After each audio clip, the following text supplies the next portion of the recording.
Hey there. Welcome to episode 40 of the Let's Innovate for Vegas audio program. I am your host, Managing Director of the Innovate for Vegas Foundation, Dan Hugo. I am recording this very early in the morning of Black Friday, when everybody gets to make money, 24 November 2023.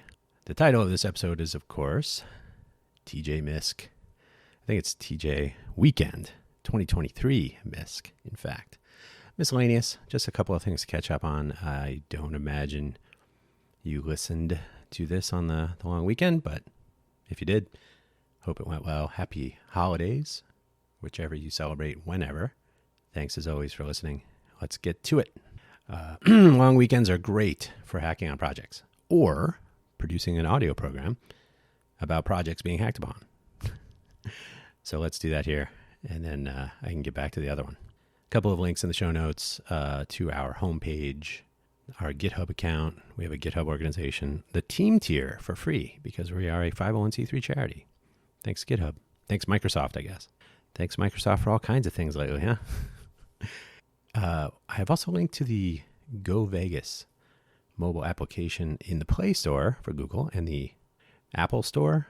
I don't know if they call it the iTunes Store or the App Store, whatever they call it. Not an iPhone person. So let's see where we are. I got my big notes here. Lots of small topics. We've commenced office hours, starting with office hour, but the end doesn't have to be at the hour. I've set 1 hour for people to join in, and if, as was the case with the very first one, we actually went for 90 minutes, but we don't have recurring monthly hackathons any longer, so that means there's really no reason to engage with people. There's no point during each week or month where we have a scheduled time to interact with people, whether it's on projects, whether it's on community, whomever. So now we do. The first one was 2 weeks ago. The second one, due to a scheduling conflict, had to be canceled. But hey, we're just getting started, so that happens. Of course, the third one, Thanksgiving, but that's what happens with Thursdays. But that's fine too. So there's really no agenda. We'll probably talk about civic hacking, civic volunteerism, projects, community stuff. So yeah, it could be anything. So that's Thursday weekly at 5 p.m. Pacific time. Our website, which is linked in the show notes, innovateforvegas.org, has a gatherings calendar, and you can check that out there. It's virtual, so you can join from anywhere. And if this starts to become interesting, we can always add more. That's the beauty of most of the things we're doing. No real rules. Next, I mentioned the Go Vegas app for this reason. So we have a couple of projects. In fact, all of our projects are oriented towards making our smart city smarter, right? That's our mythos? No, that's our mantra that we repeat frequently. So two of those... one is called My Muni. It used to be called My Vegas. We are, because of low participation in the greater Vegas area, so far, ideally that will change over time. We renamed My Vegas to My Muni. The intent is to have it be the interface, the human interface, the user experience, in front of a smart city. So if you live in a smart city, how do you interact with the smart city? Well, Las Vegas thinks it's Go Vegas. It's a mobile-only native app for 2 platforms, Android and iOS. There does not appear to be a mobile web version, so if you don't have one of those 2 major brand devices, you don't get to use Go Vegas. Go Vegas is part of a future forward plan for a smart city for City of Las Vegas and presumably surrounding areas, but formally, City of Las Vegas. Published in 2018, the actual application seems to be like 10 years old. It definitely shows. So there was an update. The reason I'm bringing this up specifically, I got an app update in the, I'm an Android user. So in the Play Store, Go Vegas updated. It's a travesty, I have to be honest. I have no idea if anyone actually uses it. The download counter on the Android side is not 10,000 people for an app that's been around for 10 years that is it is formally attributed to City of Las Vegas. So it's a reasonably legitimate app developer. They should not be in the software business, but it's what I told an employer one time. A little electronic magazine called Salon.com. They were maintaining their own content management system, and in my letter to the editors, when I was leaving, I said I was a software developer there, and I said, you are publishing content. You should not be in the software business. You should be in the content business. You should be using software that's maintained by people who do that. I believe I said something like, the New York Times does not invent and maintain printing presses. So similarly, the City of Las Vegas almost certainly farms it out to someone, but it is not a good application. It's one of the reasons why the City of Las Vegas works with so many partners, but it's also the reason why they should be more enabling and encouraging of what we're doing, which is to enable and encourage ideation, innovation, and implementation to make our communities better, right? So, yeah, hopefully we'll get to that point. So it was because of these, the shortcomings of Go Vegas, the Future Forward plan, which I will stick a link in the show notes for that. Let me add to my notes right now. It's still early. I can normally type better. It was because of these, the Go Vegas application and being a demonstration of why participation from local innovators is so important, and then also reading through the rest of that Future Forward document. I may be getting the title wrong, though, but you'll see it in the show notes if you want, in the link section. So the list of projects that we have so far are inspired greatly by what we found in that document, and as well some of the things we did not find in that document. So the other component of MyMuni is it's called Smart Social, intended essentially to replace the notion that LinkedIn and Twitter are the main ways to reach people. I'll throw Nextdoor in there as well, but that's even worse. So, and as well, so my Go Vegas is a native application. It's a multi-function, single application. So it's a monolithic application. So anytime anything changes, you have to update the entire application. If I only need one thing that's in the application, I have to install the entire application. It's not attractive. I don't mean visually, I mean features. And it's just not great. And I have to install something. So you place a barrier between your user and what they're trying to accomplish by requiring that they install something on a device they may or may not even have. If you go to your favorite app or Play Store or whatever, you will probably see a developer link. The developer link just points to the City of Las Vegas top website. So there's not even any information about what they're working on, what they're building, why they're doing it. So this native app, you must install it. There's no mobile equivalent. If you're sitting at your desk at home at work, you have your laptop at a coffee shop, you don't own any of those things, and you're in a library, you're using a computer there, you are out of luck. You cannot use the services encapsulated in this application, which is probably better because it's not very feature rich, to be honest. I'll save a deep dive into the Go Vegas app for when we have the MyMuni stuff running, coupled with Smart Social, and we can do a little comparison. But you can check out the app yourself. I'm not even going to run down the feature set right now. But it is, even the user interface design, the way they have the sort of the front page menu kind of limits you to the number of things, or it makes it into a scroll fest. So I don't believe that they have designed the Go Vegas experience with the actual users in mind. I call it a checkbox project. So they've basically checked the box. They've said, oh, we need an application. And they're using the Go Vegas brand. So there's a Go Vegas Municipal Wi-Fi Network downtown. It's only downtown, really. The goal is to connect downtown and medical resources and some first response, law enforcement, and so on. So there's no Go Vegas network in the rest of the City of Las Vegas or elsewhere. So the Go Vegas brand is mostly focused on downtown. The tools on it include things like contacting inmates in our local gray bar hotels, contacting or finding information about transit. There's an employee portal, I guess, for city employees, which doesn't belong there. But anyway, yeah, like I said, deep dive. I personally would go with a mobile web experience that also works on any web browser anywhere. The Smart Social platform would connect things, people, services, and MyMuni is the front end, that is the web part, and integrating tools and making information available the way people need it.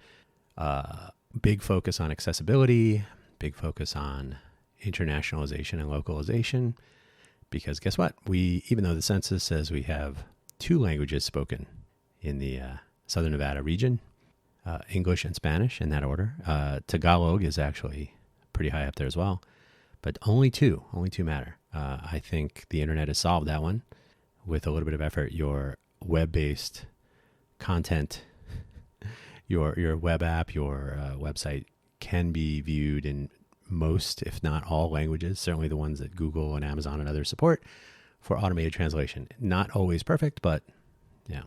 If the idea is to speak to your user, you should try to do that. So, plus we have 40 million visitors here. So as luck would have it, the MyMuni project itself has a related sister, peer, however you want to look at it, called Welcome. It even has a sign. It looks a lot like the Welcome to Fabulous Las Vegas sign. So the Welcome version, same basic underpinnings, and then aimed more towards visitors. So you wouldn't see so much about the water district or maybe voting, where voting resources are.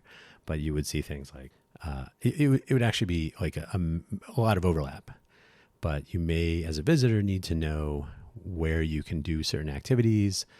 The big one that always comes up is walking around with open containers, glass or plastic, what's in them, whether you're on Fremont East, elsewhere, on the strip, off the strip. So that's just one example. There are many. The list goes on. So that's an interesting project for a variety of reasons. I'll touch on another part of that shortly. We're reaching out beyond Nevada. So I've included this in a few episodes previously. We recently joined our board, Mary Norris. Mary Norris works with Open Fresno and Code for Sacramento, and has been deeply involved with several aspects of Code for America. So she knows a lot of people. Civic volunteerism has a bit of a crisis at the moment. It needs a resurgence at scale. That means a lot of people have to remember from only a few years ago, but not yesterday. Code for Vegas, the original, was back in around 2014-ish. Even then, from what I've been told by our other board member, Sean Looker, who was the co-founder, participation was thin. A lot of people signed up. Not a lot of people showed up. So same problem today, worse. But this is pervasive. So a lot of places, possibly Hack for LA or Hack LA, I think it's Hack for LA. Code for Boston, which is now, I think, Open Boston. Code for Philly, which might be Open Philly. These are places that have not only a history of attendance, people sign up, but they actually show up, and they have many projects. They have project contributors. I think one of the things that might help, that was our gamble on the forking, which I'll get to at the towards the end here, but there's an undue focus on coding, Code for Vegas.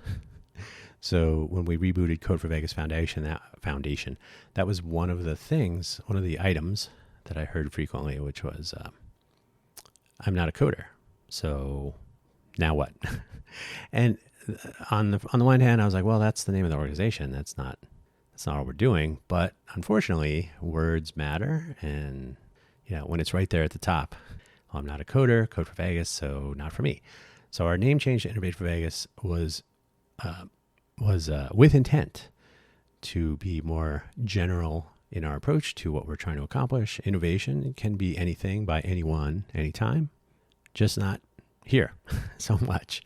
Not that there isn't some innovation going on here and there, but civic volunteerism is about giving something back. It's about enabling and elevating a community or communities. It's something we could really use here. Let us not fall victim to things like Go Vegas. There are better ways, and we can do them. And if you ever find yourself saying, I wish someone would fix that, whatever it is, that's the point. We can fix that as long as there's a we. So we're reaching out beyond Nevada. There are other organizations that have similar issues as far as local participation. So in my mind, if you need more volunteers and I need more volunteers and we're already volunteers, then why don't we collaborate on projects? At some point, when we start launching things, when we start showing, we get the lean in, the aha, perhaps some will find it interesting and want to join in. Maybe. I'm focused in particular, I've mentioned this before, the 10-year development plan of an innovation culture.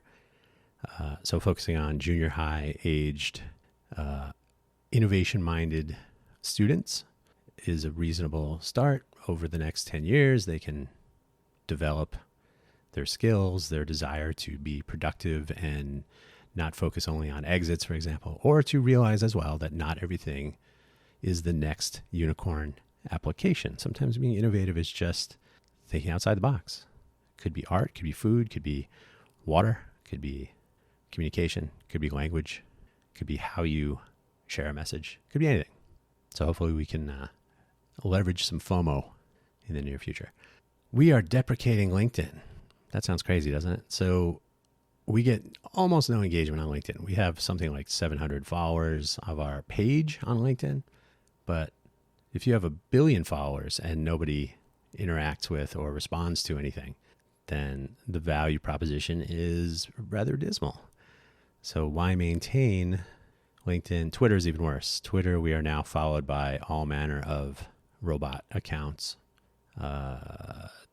Instagram, of course, is worthless for what we're trying to accomplish, so not worth the effort. And LinkedIn is the go-to for the city of Las Vegas region. Everyone posts everything there as though everyone can read it. Well, there's a problem.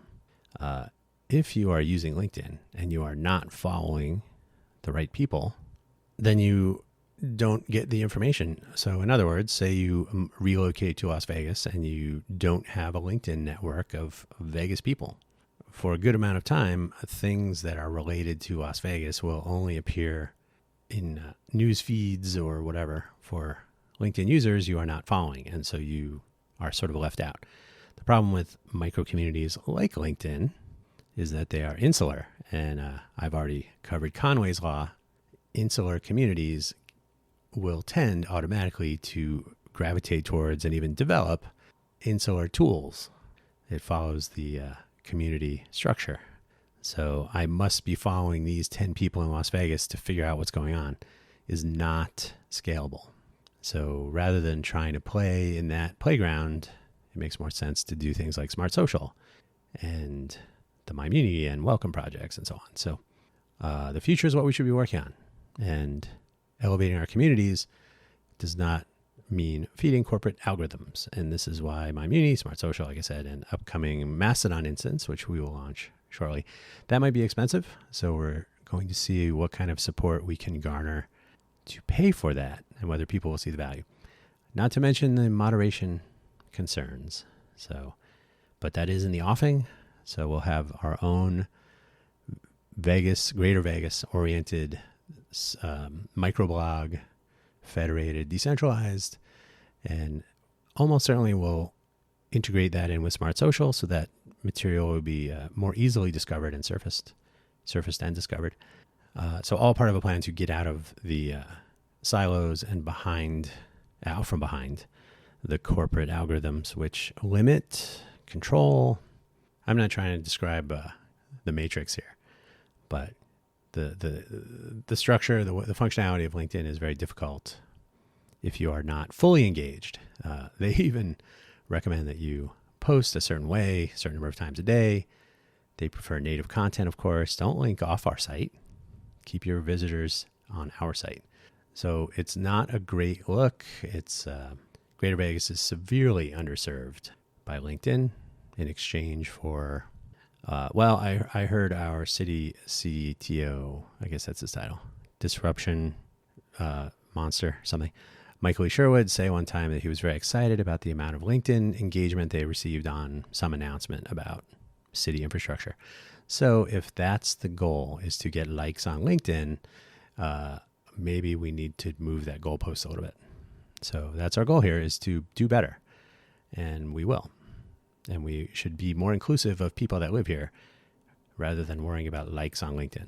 So we should open the gates. Micro communities like Discord and silo platforms like LinkedIn do not help us connect our insular communities. Like I said, Conway's Law.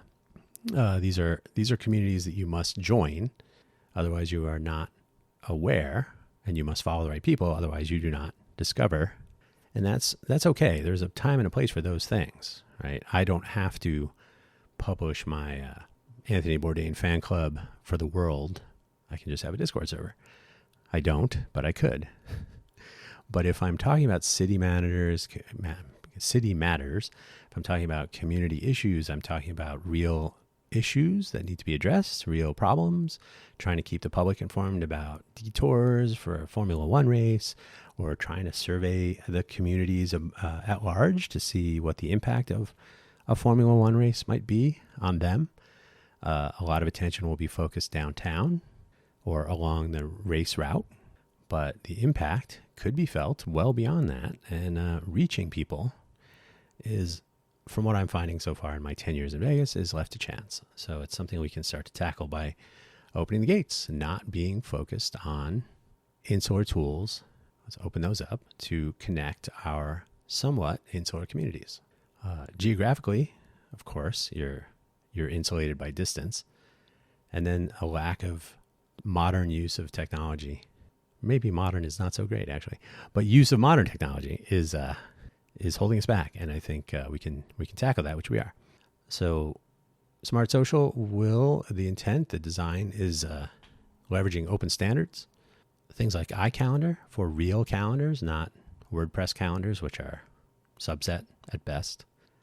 Resource Description Framework, RDF, which was part of the semantic web, which something tells me needs a small comeback.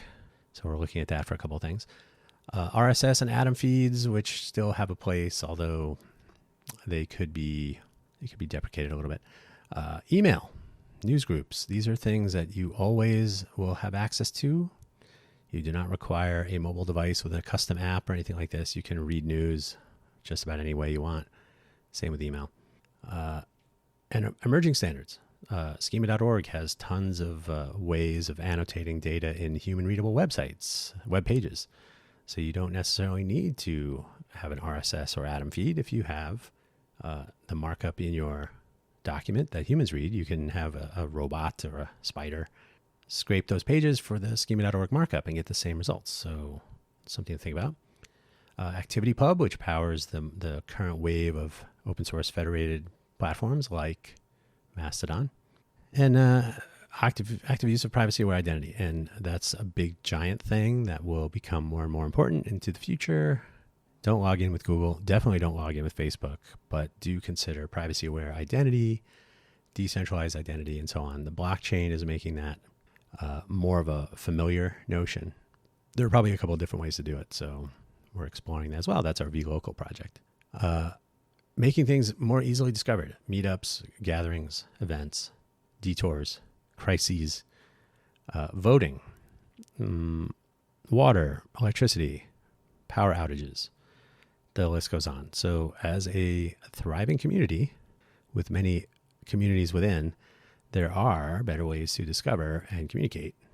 And that's essentially what we need to do.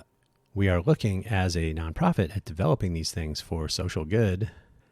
We are not a unicorn looking for a quick exit. So that's what we're here for. If you need to be logged in to the right platform and you need to be following or connected to the right people to figure out what's going on, we are doing it wrong. And that's basically wrapping up the things I've already described. That's the state of the world at the present time. You should not be left in the dark for not staring into the light. I just made that up.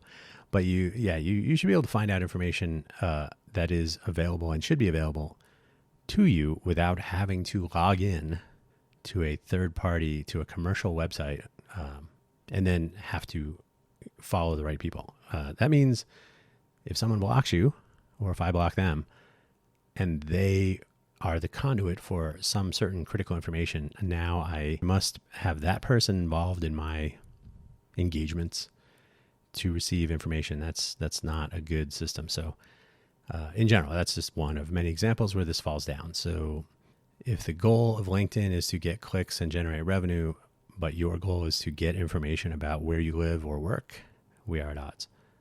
So technology and the interwebs did not start off this way. We can do better. While we're opening the gates, we should open the data. We already have an open data program maintained by the city of Las Vegas. That was the origin story of Code for Vegas. So Code for Vegas worked with Code for America and City of Las Vegas back in 2014-ish to establish the open data platform. The open data sets are now hosted on ArcGIS. There are several of them. I'm going to save that for a different episode that focuses more on this, so, which I have already. I've actually had a podcast episode with Anthony Willis, who I'll just say Anthony. Nicole was also on the podcast, but she has moved to North Las Vegas. So Anthony is still working on that. Our open data sets are available for people to use, and we would like to add to them. We should be adding to them and curating them so that they are current and sanitized. There are some data sets that could use some refresh. There are some data sets that are overly focused on downtown Las Vegas. They could certainly be expanded to include all of Las Vegas, in fact, all of Southern Nevada. And because we are a nonprofit, public charity, because we are not beholden to city budgets or other such trivialities, we could gather and publish and curate data from well beyond the city of Las Vegas administrative boundaries, which, to be honest, the city does as well. If you look up the business license data set, it is well beyond the city of Las Vegas. It's actually pretty interesting. So these are pieces of information that are available to all. They could be used in very interesting ways. The most interesting ways might be to combine them. Let's look at business licenses and internet availability, access to the internet. This is part of the BEAD. I don't remember what that stands for, but the BEAD funding. The goal is to extend internet access to beyond where it is now and in any particular community around the country. So more fiber, more ripping up roads, more construction, but more fiber and more cable and more even Wi-Fi and cell networks, so that people in the most rural areas will still have access to the internet. So knowing what role that plays, and also looking at access as a matter of equality. Are certain areas underserved? And you could even overlay demographic, cultural, income, etc. data and see what the correlation. You could see visually, right? You can measure those as well. So, and then the other thing is there are other places beyond Southern Nevada that make use of open data. The data structures, the open data sets, the access policy is important. The Socrata APIs to access open data may or may not be in use so much, but if there's open data in other places, it makes it easier to share that data for any number of reasons. Given the number of people that visit Las Vegas from other places, it might be interesting to have access to open data from those other places next time there's a situation. So sharing data openly, not through graphics, not through plots and charts, or through noisy visual interfaces that are intended for humans, but through actual open data access methods, so that we can actually be productive in our data sharing. So that's something to look at as well. If you write open data centric tools and they can work in other places, then we are not merely innovating for Vegas. We are innovating for many people beyond. Finally, the forkening, and I say finally only because, it's a holiday weekend. I'm not going to talk to you for 3 hours. I probably could. The forkening, everything is not code. And so I already described our name change. The idea is to be more inclusive, to invite people who are interested in contributing to the health and well-being of their communities, whether it's through writing code, developing hardware, translating languages, creating visualizations, creating content, audio, video, written, spoken word, etc. There are so many ways to be innovative, and to do so in a way that helps people and, let's be honest, adds to your resume. If you are early in your career, whatever that career may be, it's nice to have McDonald's on your resume. I did when I was 16, worked at McDonald's in the mall. Nothing wrong with that. However, it's also nice to have maybe a little part-time volunteer effort on community elevation. Hey, I wrote some tools to make our transit system work better. Hey, I wrote some tools that interact with people in many languages to help them experience our city. The list goes on, right? So you don't have to just be writing JavaScript code. Let's hope that's not what you're just doing to contribute to things like this. So that's the goal of the forking, was to be very clear that there's the techie, nerdy, computer, hardware, software side, and there's the creative, human-oriented, creative side. So I always liken it to the, if you've ever seen that Taco Bell and Kentucky Fried Chicken are owned by the same company. I think it's the Yum Group. There are retail establishments, restaurants with two entrances, one for Kentucky Fried Chicken, one for Taco Bell. When you go in, hey, you're in the same building. You're in the same dining room. You're going up, sometimes to the same counter. You're interacting with the same employees. Sometimes they're like separated by, one's on one side, one's on the other. That's fine. But you've gone into different entrances, but you're in the same place. And so that's been the way I've described this.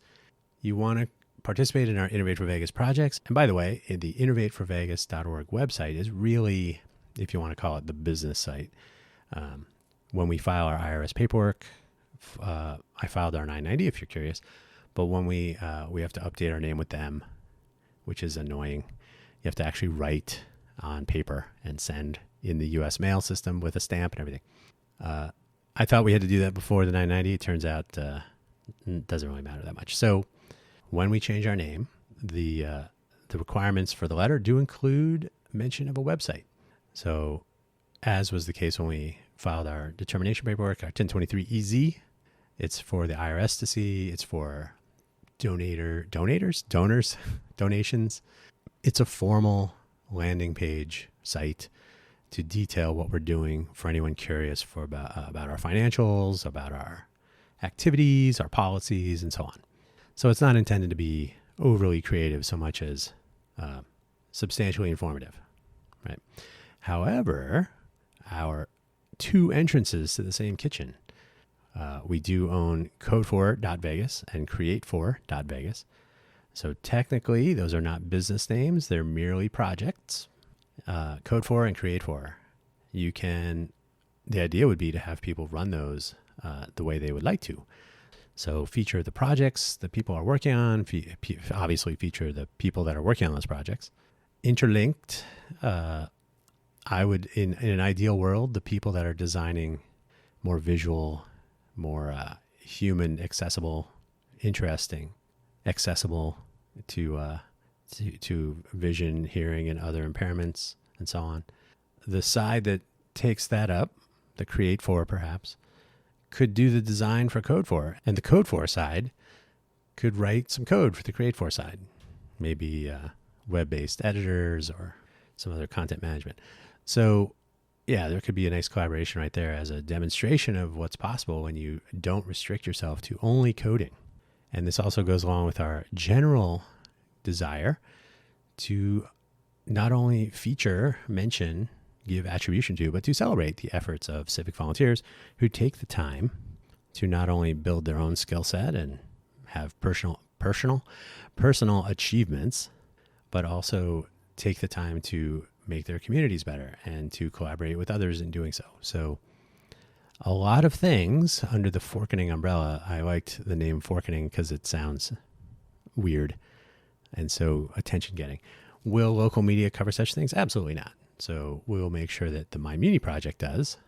So when we make an information sharing platform, underpinned with smart social tools, communications with standard protocols that have been around forever, using standard tools, and we layer that with the MyMuni approach to information sharing and discovery. The goal is that our entrepreneurial innovation ecosystem will not be focused only on coding. It will not be focused on Formula One races. It will not be focused on crime and politics. It will be focused. Other people do that. There are plenty of sites and news sources and bloggers and YouTubers doing those things here. We can feature local creativity, local small business. We can survey people, find out what's happening, the impact of things. Did Formula One really help everyone? So, yeah, there's a lot that can be accomplished there. And the Forkening is sort of our version of what we should be talking about, which is the people doing these things, contributing to these things, making these things happen. So there you go. That's not so bad for a long weekend. I should be getting back to working on some of this stuff. Turns out when there's only one person working on a project, the opportunity cost must be evaluated. Try to find people to work on projects or just work on projects. So after a lot of effort on the former, I've set that aside. So for the duration, until that changes, I'm just going to work on these projects. I'll be the sole contributor to some things for a while, and then we'll see if people want to participate once they're up and running. That is unfortunately the nature of Vegas, but I've been here for 10 years. I'm not surprised. Or maybe I will be. I will happily be surprised. Surprise me. But thank you for listening either way, and I hope you do have happy holidays this time of year and any time of year. I hope you will share this channel of audio programming with your friends and colleagues. Do consider checking out our office hours on Thursdays at 5 p.m., unless that changes. So do check out our main business website for our nonprofit corporation, innovateforvegas.org. Eventually, the My Muni project, which will manifest itself in a public-facing what I call the labs deployment. So we'll deploy an actual project as a company would. So we do open source development, right? So a company could deploy our project with attribution, hopefully, powered by Innovate for Vegas, civic volunteers. Deploy that and monetize it. Put some advertising, accept memberships, etc. So as that starts to roll out, hopefully we will find more people leaning in and saying, "Oh, wait a minute, I could contribute to this. I am excited by this. I'm interested in this, etc." So there you go. So that's what's going on, and that's where we are today. And I will look forward to next week. I will look forward to talking to you or hearing from you during our office hours. Remember that if the calendar says 1 hour, that's the start. There's really no practical ending. People often view a calendar start and end time as though they are etched in stone. But for our purposes, the start time is where we start. The end time is the end of when we can start. So if nobody shows up by the end time, that's fine. But jump in, have a conversation. It just goes where it goes. We'll see what happens. So there you go. Happy holidays again. Welcome to the end of 2023. It is upon us. And if it's already beyond 2023 when you're listening to this, let us hope things are more interesting.